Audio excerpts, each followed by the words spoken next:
Open ChatGPT and type "explain jobs to be done theory." You'll get Clayton Christensen's name within the first 2 sentences every single time, every major LLM. Now ask the same AI to explain the core idea without naming it. The answer gets muddy, less attributable, less anchored to anyone in particular. That gap is what this video is about. Christensen didn't invent the observation that people hire products to solve problems. Researchers had been circling this insight for decades, but he named it, he published it repeatedly under that name, and then the label stuck. So jobs to be done became a discrete entity in the training data, a retrievable handle, a thing that LLMs could point to and say, this concept belongs to this person. Your unnamed expertise, no matter how original, doesn't get that treatment. For an LLM to cite you, it needs 3 things. 1 is a discrete label, so a specific 2 to 5 word name that functions as an identifier across documents. 2, a repeated co-occurrence, so that label showing up alongside your name consistently across enough documents online that the model can build a statistical association. And 3, cross-platform verification, so the same label appearing on LinkedIn,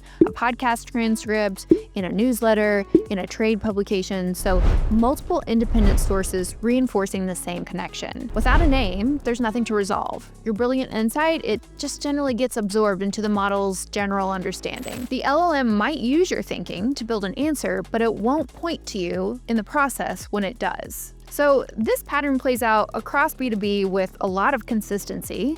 The practitioners who own AI citations are rarely the ones with the deepest expertise. They're the ones, however, who have packaged their expertise into a named concept. So Amanda Natividad at SparkToro coined zero-click content. Every content marketer was already feeling the reality that social platforms suppress outbound links, but she named it, wrote about it under that name repeatedly, and now it gets attributed to her across every major LLM. Sheridan coined "they ask, you answer." Thousands of agencies already practiced that approach, but he named it, wrote a book about it, and built a business around the label. Now think about the consultants and VPs who have frameworks that are just as sharp.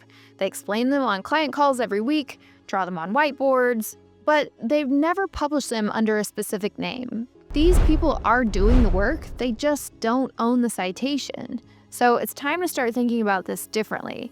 AI-generated content is flooding every platform with consensus takes that all sound the same. When every other SaaS blog publishes the same 7 best practices for X article, LLMs have no reason to attribute any specific insight to anyone. It all just blurs together. This is the B2B content monoculture. So named frameworks cut through that monoculture precisely because they are, by definition, distinct. A named framework signals to the model and to the human readers, this person thought about this problem, they thought about it differently enough to give it a label, and that is a differentiation signal that's very important within the AI search context. So as more companies invest in AEO, the advantage of simply having source material and source signal infrastructure gets smaller.